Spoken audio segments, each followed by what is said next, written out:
Hello, everybody.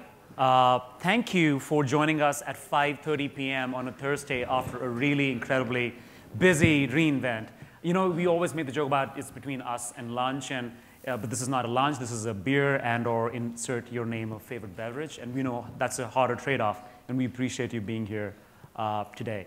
Just quick introductions. My name's Adi. I'm the product manager on Amazon Kinesis, and I'm joined here today by Eddie and Ian from MediaMath. And this is really their show. A lot of my conversation upfront is going to be just introducing you to some of the concepts, and then Eddie and Ian will walk you through MediaMath's use case and how they have re-engineered their data flows using Amazon Kinesis, EMR, and some of the other AWS stack. So let's start with the case for streaming data. So how many of you, just kind of a quick show of hands, I do see some of you who were in the Kinesis presentation and the EMR presentation, but how many of you would you say are in the streaming data world today, where you have continuous generated data that you're then processing? Yes. Very good. How many of you are using Kinesis and/or EMR? So both, it's an or. Okay, how many of you are using something like Kafka or some other message queuing system to get stuff done? Okay, so this is a good, knowledgeable audience, and hopefully this will be interesting. Now, this is a canonical data processing pipeline, and we've all been there. And I would argue that some of us are still in this world where we've got our logging tier, ingester tier, or the data producer tier that is responsible for continuously generating data, or it's kind of the first line of defense. That data is micro-batched, pre-aggregated on those producer server tiers, and then snapshotted into some other persistence mechanism. In this case, we've got S3 on the board. After that data is stored in batches, one would typically ETL it out using some tool like EMR or your favorite flavor of Hadoop distribution. And once that's done, the data then gets ETL'd out and transformed and loaded into your data warehouse of choice. It's a very common data processing workflow. And we, as Amazon, weren't very different. Several of our pipelines looked very, very similar to that. Now, but what were the choices, the tough choices that we were making here? We were choosing not to capture all of our data, because there was only that much that the clients that were submitting the data or the process submission fleet could deal with. And between uptime and do we end up not collecting some amount of data, we'd make the choice for uptime and reliability. Obviously, given all these different steps of batches, there was ultimately the notion that we weren't getting to a continuous or even a near real-time way of getting at the data. We had multiple different components at place. They all had to be dealt with independently, and so operationally speaking, it was a much harder pipeline for us to manage. And so we clearly see where the old posture was, but what the business was demanding of us, and this is almost, Kinesis as an internal use case for Amazon, and hopefully a lot of you will see some sort of relevance with what you see in your organizations as well, is that the business was coming in with other kinds of requirements. The first one was, and this is not shocking, I cannot wait this long for my data to be available for me to do something interesting with it. And this could be clickstream data, this could be log data, this could be mobile app data, consumer engagement data. But it was simply taking too long for the data to show up to do something meaningful with it. The second thing was, why are you dropping this data? Okay, I don't know what I'm going to do with it right now, but I'm sure it's interesting and valuable, and I will get around to processing it. So don't make that upfront decision to filter out data that you don't want to grab. The next one, as service operators, we too are interested in keeping the system clean, simple, scalable. And we want to make sure that the system that we were building was fundamentally elastic. And last but not the least, the discovery process yielded that there typically are multiple applications that want to consume from the same data stream, concurrently, independently, but on the same stream of data. And so visually, what does a canonical data flow then look like? You've got any different kinds of data streams, clickstream data, log data, device data, sensor data. Really, it doesn't really matter, but these are all examples of small, fast-moving data that is being continuously generated across your infrastructure or line of business that's being emitted into this unified log capture, data capture mechanism. So something like in this picture, Amazon Kinesis. Then you have multiple applications that are pulling data from the same Kinesis stream, driving to different outcomes. You've got one application that is trying to drive a continuous dashboard. That might be a minute sliding window analytics on some sliding window aggregate. You have another application that is aggregating the data, writing it to S3, such that it can then be loaded into Redshift. Now, Redshift gets populated with fresh data. You've got another application, arguably more interesting from a historical analysis, longitudinal analysis, and ad hoc analysis, which would be to pick data out from within EMR. And now you can apply the power of the Hadoop stack to all of that data. One of the discoveries that we made is that all of these different kinds of data processing engines have their place in any line of business. Really kind of the thought process is right tool set for the right job. Data warehousing, we understand, we're not going to go super deep there.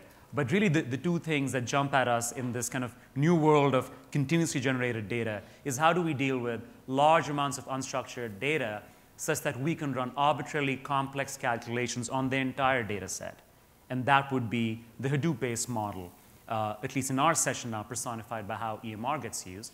And then the stream processing model as exemplified by Kinesis, where the actual computation is not arbitrarily complex. You're not doing rich analytics.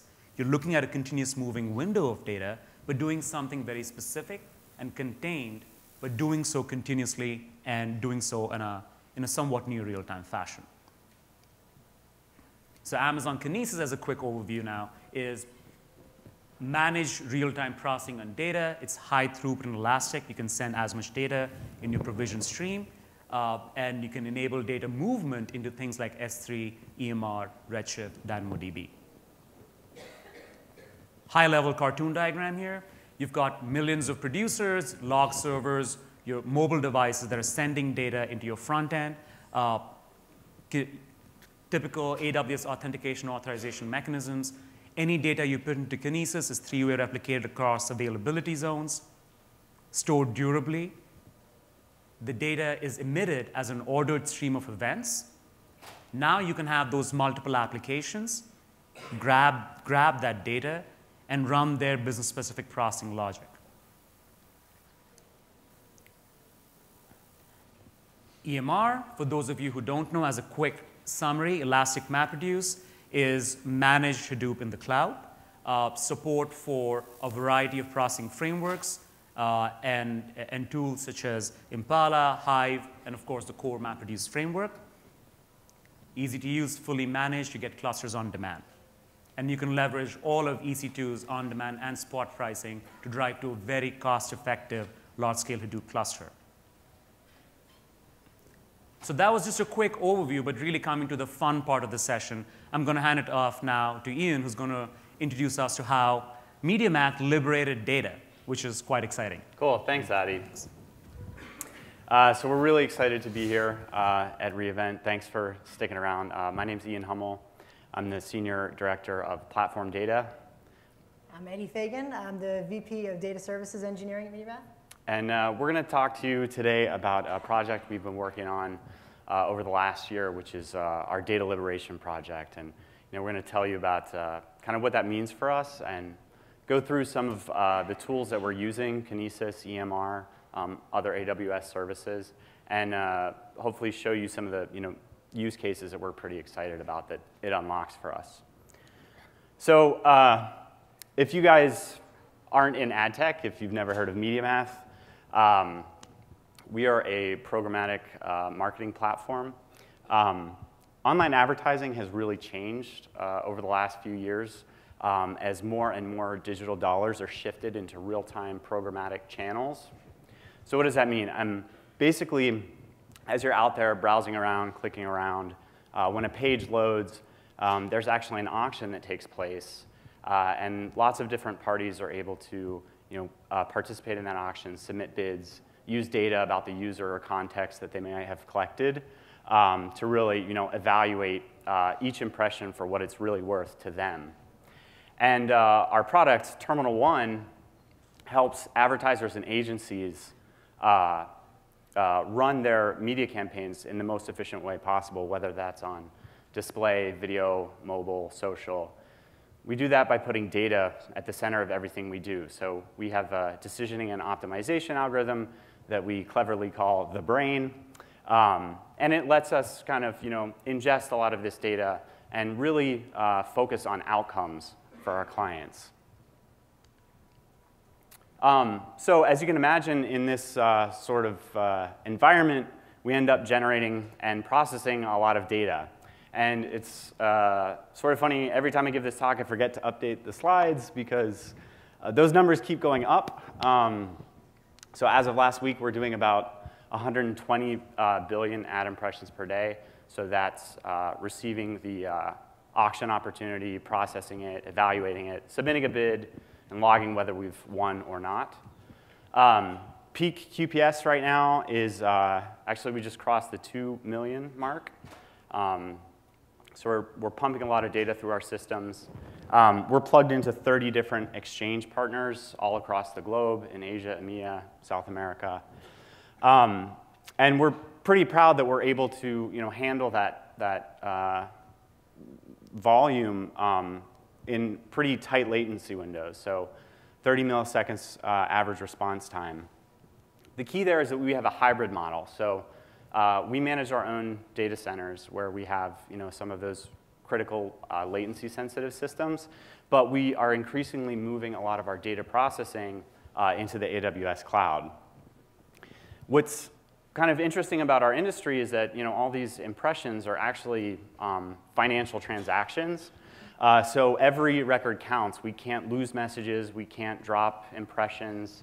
At the end of the day, we have to add up all the pennies, and our clients really hold us accountable to that.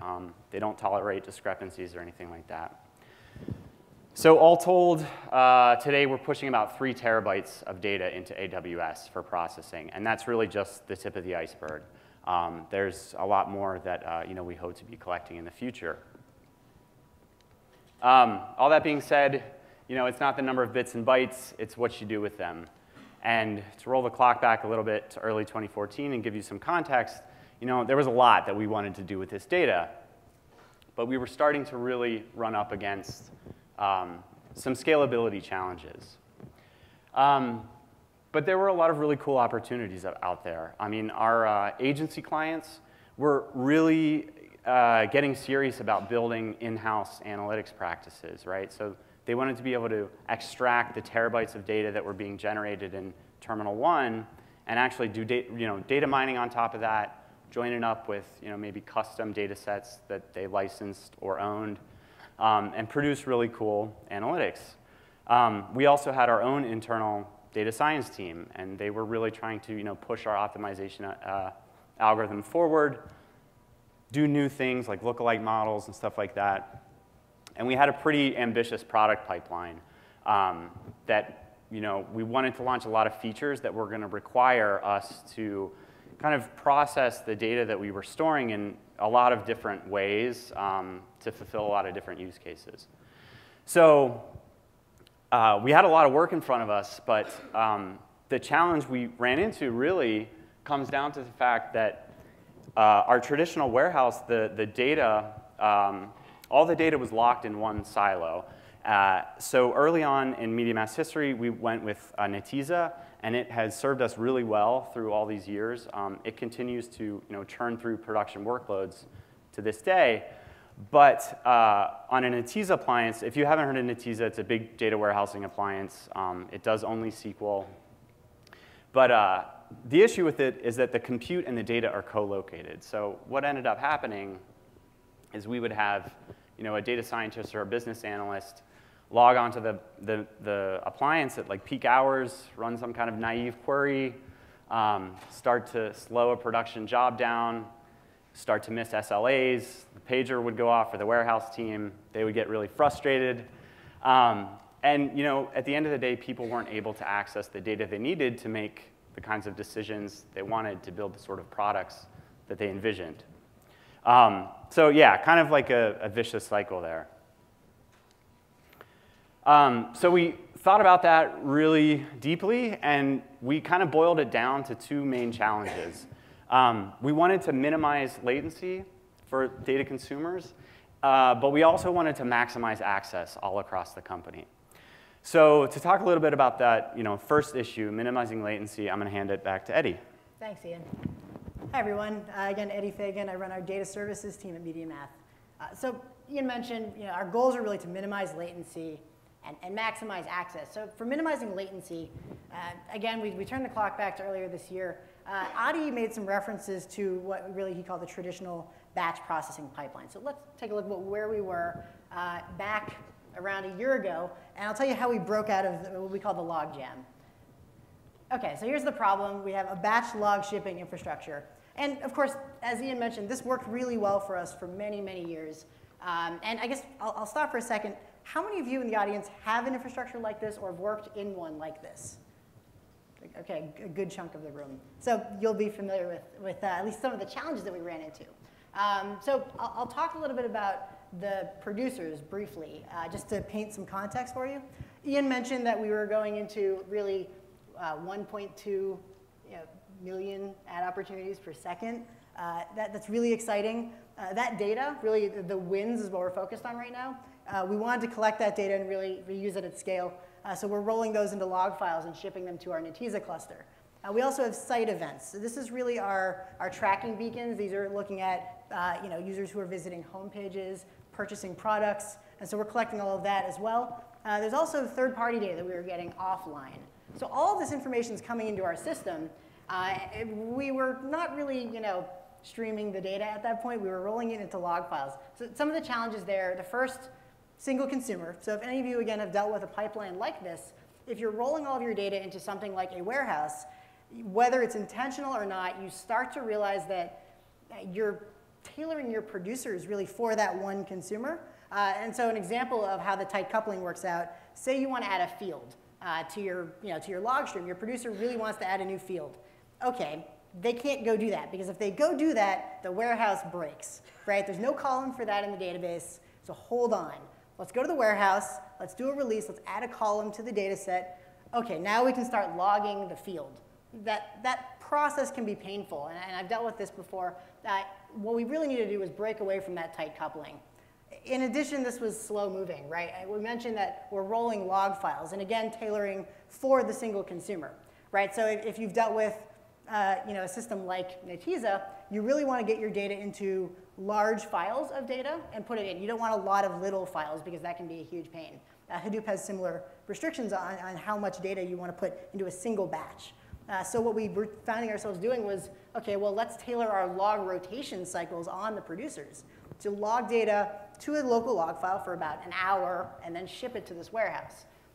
It's OK if you're doing something like a nightly report on the other end, but if you want to do any real-time analytics, that just doesn't work. You're talking about hours to get your data from really the edge of your cluster into the warehouse, and that really didn't scale well for us. We were finding that we were really doing well at gigabyte scale, but we're quickly getting to terabyte scale and now petabyte scale and beyond. This wasn't really working for us, so we knew we needed to switch to more of a streaming architecture.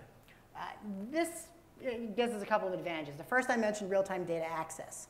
We're talking about minimizing latency. You really want to treat the data as it comes in. So if you're getting data streamed in, millions of requests per second coming into your platform, the last thing you want to do is ruin the momentum of that data by logging it locally, holding onto it for a while, and then only making it available downstream when you're ready to ship it. You really want to get that data out to people who need it as quickly as it comes in. It's not fair to the data to do otherwise. Once you're actually routing individual messages, you start getting into record-by-record routing, which is really powerful. As an example of this, I mentioned we have impression data, right? We're actually showing ads online, recording when users see an ad. We'll also record when a user clicks on an ad, right? So the click data is less than the impression data. Let's say you were doing something on the consumer side, so an internal consumer building, let's say, a click fraud program, an application on their end. They only want click data. They don't want to subscribe to everything. They just want to get click data. So by doing record-by-record routing, you don't have to worry about if you batch everything into a log file, do people who are consuming those log files really need to search for a needle in a haystack, or can they just get the data they want as it comes in and only that? And you can really start to get lightweight consumer applications once you get down to that mode of operation. It's really powerful for us. In addition, with a more publish, subscribe streaming architecture that Kinesis provides, you get multiple consumers. You don't have to worry about syncing all of your data to a single Netezza cluster. You can really spin up any number of applications in-house and start using that data. So if you want to have a click fraud application, maybe somebody else wants to do click reporting on the same data, they don't have to talk to the warehouse, get a feed shipped to them. They can just subscribe to the feed and get exactly what they want as soon as it comes in and not have to worry about the complexities of log shipping. And I mentioned that we were stuck at gigabyte scale. With the streaming architecture, we've already seen terabyte scale, and we're quickly growing beyond that. So how do we do it? We dropped a message bus in the middle. So we call this MediaMath's Firehose. And Kinesis is a large component of Firehose, but there's a little bit more in there. The left side of this diagram looks about the same as what I showed before, right? It's the same data sources, and I want to make sure that's very clear. We really didn't have to change that. We knew what data sources we wanted as a company. We had bid data, and this is really, again, impression and click data coming from our high-performance decisioning systems, site events, and third-party offline data. As the events come in, they're now flowing into our Firehose, which is a Kinesis publish-subscribe system. And on the other side, a bunch of different consumer applications have started spinning up. You have real-time analytics, decisioning optimization, and even an archival system. And I wanted to briefly touch on archiving. I mentioned earlier you don't want to take your stream and put it into a log file. And I'm showing you up here how we take a stream and we put it into a log file. Okay, well, what is he talking about? There's still tons of value. Any of you have done batch processing. There's a lot of value to batch analytics. Like batch-driven workflows are extremely powerful. Drop data into S3, load it into EMR. You can do a lot with that. And if you're just doing something like a nightly report, which we have, it's important to not have to build around a stream. It's overkill. So there's definitely value in taking streaming data and archiving it. And you'll see this design pattern with a lot of Kinesis clients as they do this archiving on the side. So a little bit more about Firehose before I jump to the next one, really diving into Kinesis. We started with Apache Kafka, and I saw a couple of hands when Adi first jumped in. We started with Kafka about, I'd say, a year and a half ago. We were looking at Kafka. We liked it. One of the challenges, though, was the operational pain of running an open source tool in-house. We could do it, but instead of staffing a team to keep Kafka running, we could take those same people who are excited about solving ad tech challenges in this digital marketing space and put them on the consumer side, really writing high-performance consumer applications that really drove value for our users, for our clients. So that was really powerful for us to be able to move to Kinesis and take advantage of the operational model of Amazon's whole thing of you can put it in there and they'll take care of it for you. With Kinesis, we really can just provision more shards, and it handles the throughput, and we haven't had any issues with that to date. So let's dive a little bit more into our Firehose use case. So we have multiple Kinesis streams. This is hundreds of shards. And shards are the partitioning model of Kinesis. If you're not familiar with it, shards can handle about 1 megabit per second in, 2 megabit per second out. So hundreds of shards means hundreds of megabits per second of data flowing through our system. It really starts to add up to terabytes of daily data very quickly. I mentioned also that there's this click fraud example of somebody who just wants click data. What we started realizing very early was with this message-by-message routing, instead of having one Kinesis stream, so I want to be clear, we don't have this one giant Kinesis stream that we pipe all of our data into, and on the other side, everybody goes and subscribes to what they want from it. We actually have a whole collection of Kinesis streams within the MediaMath Firehose. So again, on the ingest side, we have all of our different data producers piping into their Kinesis stream that's dedicated for them. So we can really provision the throughput for each data source. And again, impression click data might be a totally different order of magnitude than tracking beacon data. So you want to make sure you tailor your streams for each use case.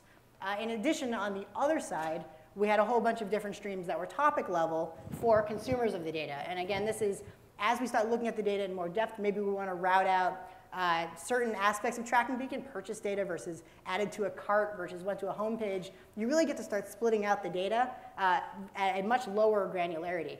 And that, for us, meant we needed a rather complex ETL layer. So the transformation layer, we call it our enrichment layer within Firehose. What that's doing is as messages are coming in raw, we are augmenting those messages with all sorts of interesting metadata from our system. An example of this might be taking a user agent and extracting the browser and operating system that that user agent indicates. One thing we started with was, okay, well, maybe we should do that at the edge. Let's do that as we're collecting the data, transform it to browser and operating system, and throw it into the log file. The problem with that is you really start getting these heavy producers. You have to load this giant lookup table or what have you for doing the user agent lookup onto every single one of your data collectors. That can be painful. That memory footprint you really don't want on this asynchronous data collection framework. You just want to collect a message, get it into the stream, and have somebody else deal with that. So Firehose is that somebody else. We're really looking at each of these messages as they flow through, augmenting them with information like browser and operating system based on a user agent, tacking those onto the stream as it flows through, and then breaking it out by topic to the people who might need it. So that's been really helpful for really reducing the memory footprint of our data producers and not making all of our data consumers reinvent that wheel. Right? It's a shared service and anybody can get advantage of that. Once we come up with a transform, all of our consumers can take advantage of that immediately. And that's been huge for us. Another thing that I wanted to highlight was with Kinesis, you'll hear that Kinesis has HTTP put APIs for putting data in, get APIs for pulling it out. One of the nice parts about really simple APIs in a service like Kinesis, when you're trying to move from a batch workflow like we were to more of a streaming one, you really want a system, if you're going to drop it in the middle, that can be dropped in the middle. A lot of times you'll drop a system in the middle of your architecture, and it'll blow up, and you'll have to spend a year digging yourself out of that hole. With Kinesis, we just dropped it in, hooked in async producers that put data into Kinesis, very simple. There's SDKs online for doing all of that. And then on the consumer side, even more interestingly, the Kinesis client library is something we use very heavily at MediaMath. KCL, as it's nicknamed, is really Amazon's very rich now client library for pulling data off of Kinesis, checkpointing so you can keep track of how much data you've pulled off where you last left off. That's really helpful and has helped our consumer application developers get up and running very quickly without having to learn a ton of the ropes. In addition, we use some of the connectors. Adi mentioned there's connectors to different Amazon services. As examples of what we use S3 for the archival service that I mentioned. We use EMR, which Ian will go into a little more depth. And we actually use a Kinesis connector. We're actually taking data off of Kinesis and putting it back in through that enrichment layer. So once you start getting into this mode of operating of Kinesis isn't just the stream, it's technically this whole directed acyclic graph of streams, and I guess you could make it a cyclic graph, but don't do that. You really have the data flow through your pipeline. You can do all sorts of interesting enrichments and true stream processing. So, okay, Kinesis was new about this time last year. We were very excited to hear about it. We jumped right in. I'd call us a very early adopter of the service. So we had to learn some lessons. Any of you who have used a new Amazon service the day it was announced, I'm very excited about services like Lambda. There's a bit of a learning curve because the documentation isn't quite there yet. The SDKs, no software has bugs upon first release, but sometimes they do. And so there were a bit of bugs that we had to work through. The Amazon team was fantastic about support. The forums were very active with people, really good early community. The fact that there are, I want to say 6 different talks, if not more, about Kinesis at reInvent this year just signals that this is one of the hits from last year's reInvent. So there's a bit of discovery for us, but I think we've all gotten past that. Another one is shard-based provision throughput. I mentioned shards are the partitioning model of the Kinesis system. If you're not familiar with sharding in general, how you manage shards, how you add them, how you remove them, if you're going to use Kinesis, please, please, please check that out. First, understand that. Make that part of how you operate your systems. It's critical. If you don't get that early, you're going to find yourself over-provisioning, maybe too much IOPS, or just wasting money. And so it's important to get a handle on that very early. But it's not too much different than auto-scale groups or any of the sort of auto-up, auto-down type functionality that you'll find in other Amazon services. Also, there's no ability to put multiple messages in one request. Kinesis has above a 50 kilobyte put limit at this point. So if you have a bunch of 1 kilobyte messages, you could do 50 puts, or you could just do 1 put with a bunch of messages bundled into one. So we found that was interesting for us to try that. An advantage is you get better throughput. In this case, 50x the throughput if you're bundling it all into one message. On the downside, I mentioned message by message routing and processing. If you're bundling up 50 messages into one, you start to lose some of that granularity and the ability to deal with individual messages as they flow through. So that's something to just keep in mind. There's also a 24-hour TTL. If any of you have seen Kinesis presentations today, if you were at the earlier talk, there's a 24-hour time delay or TTL of data in Kinesis. So once you put it in, you have 24 hours to get it out. For MediaMath, that's great. We want to get that data out within seconds. As I mentioned, we're trying to minimize latency. If we're not pulling it out for 24 hours, we might as well do a batch shipping process. There is the case of one of your consumers goes down. Maybe it's down for a couple of hours, gets back up, and wants to catch up where they left off. So you want to have that backlog so you can go back in time and really catch up with the other stream processors. With 24 hours, that's enough for us. If you have other needs that maybe you want a week of data, maybe you need an hour and 24 hours is overkill, just keep that in mind. There's something important about Kinesis. There's also, you may have seen on the last slide, I threw it up. I didn't go into too much depth about the instance types we're using. We're focusing on the C class, so the compute instance types at MediaMath. All of our enrichment layer, again, is pulling messages off the stream, doing a bunch of appending to the stream, and pushing it back in. It's actually a pretty compute-heavy workflow for us, this ETL pipeline. You might have more of a strict routing thing you're doing, where you're just looking at a header and throwing it into another stream or something, in which case you might want more of an I/O-heavy instance. So really, there is no one-size-fits-all EC2 instance that works for KCL, for Kinesis Client. Just keep that in mind. It really depends on your use case, like any other EC2 use case. Finally, it's cheap, right? I don't even think about it for my monthly budget for Amazon spend. But note the hidden costs, right? If you're trying to process terabytes of daily data through Kinesis, you're going to find that hundreds of shards in Kinesis is nothing. But the EC2 fleet that is processing that data in real time as it streams through is very expensive. As expensive as EC2 is compared to Kinesis, it's still not that bad. Something to keep in mind if you're going to jump in. So I talked a bit about minimizing latency. Ian mentioned earlier in the talk, there are two core tenets, right? Minimize latency, maximize access. So I mentioned how we went from a batch processing workflow to much more of a streaming workflow, where we were able to get data into our system and out of it within seconds as opposed to hours. But again, it's not about the bits and bytes, it's what you do with them. So Ian's going to tell you a bit more about what we're actually doing with this data. Cool, thanks. Yeah, so I mean, putting our data to work at MediaMath. To recap, 30,000-foot view of our architecture today. On the left-hand side, we have the bidders and pixel servers, so the high-performance C++ code that we run in our own data centers that generate the lion's share of the log-level data that's currently being streamed into Firehose so that we can get it into AWS. In the bottom, you'll see, I mean, we were able to really keep the investment that we had made in things like Netezza and our attribution process, which is the process where we load transactions on websites and look back in time to see if MediaMath has served an ad for purposes of optimization. So we were able to keep all that stuff and using AWS build kind of a parallel analytics architecture. And to tell you a little bit about that stack, I mean, you heard about how Firehose kind of opens up a lot of real-time opportunities for us, but we also still have this issue of sharing data. So we use a large number of EMR clusters. We use Scalding. We spin up EMR clusters, probably 30 or 40 different clusters every day, to basically take data, whether it's coming from S3 or wherever, join it, merge it, enrich it, and partition it by client. And we land all that data into S3 buckets kind of at the edge. And at first, we did that just to make our Hive queries run fast, right? We wanted to have the data partitioned by client so that if we needed to do some analytics on one of our larger clients' data, we could just jump right there.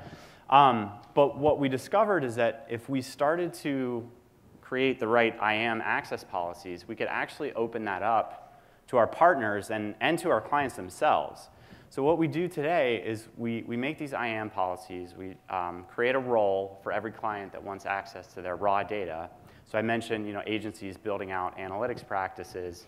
They need to be able to download their gigabytes, terabytes of data from us.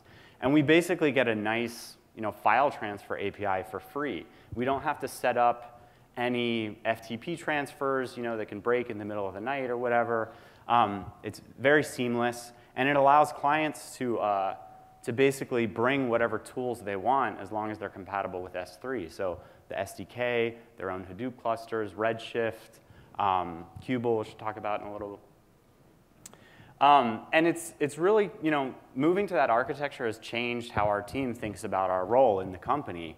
We've really started to really think about ourselves as kind of providing data sets as a service. So we actually, help the other parts of the organization publish their most valuable asset, the data. And, in under a year, we've added, more than 30 different data sets.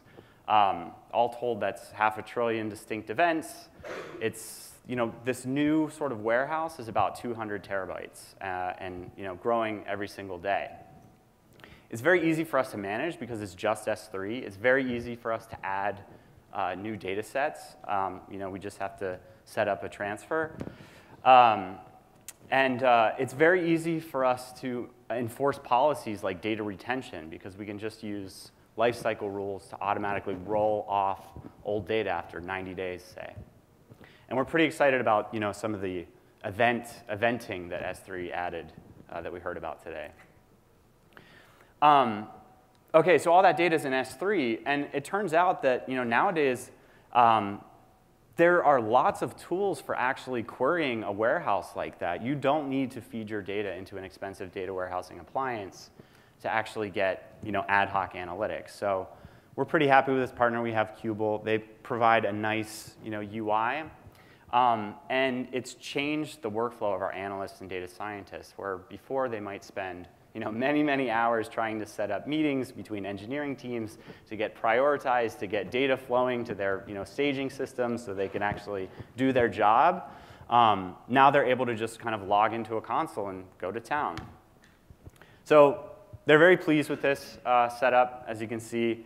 And from our standpoint, what makes it very easy to administrate is that we don't have to transfer data anywhere, right? All these tools just point directly to our S3 buckets, and everything is secured using IAM access control.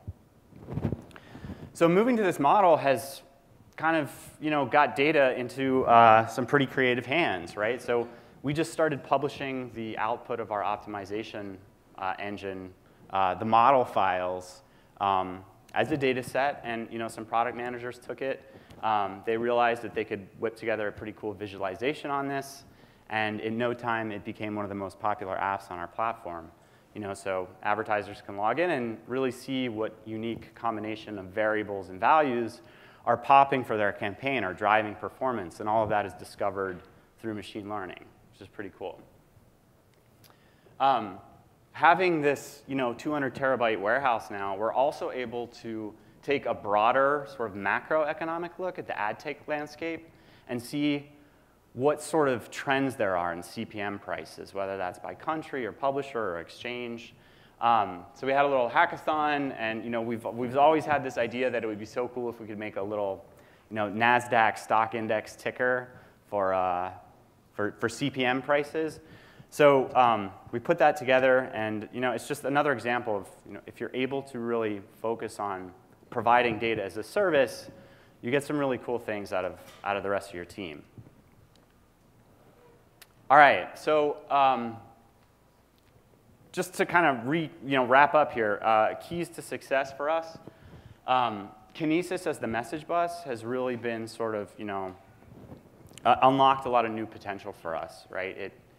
As Eddie said, we plopped it right in the middle of our system.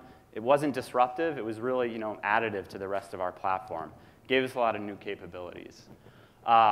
Instead of continuing to kind of struggle with a warehousing appliance where the data and compute were co-located, we really embraced kind of having that decoupled, having our data stored in S3 and having a bring your own compute model. That's really allowed us to scale that warehouse and offer access to that data to a much larger portion of the company.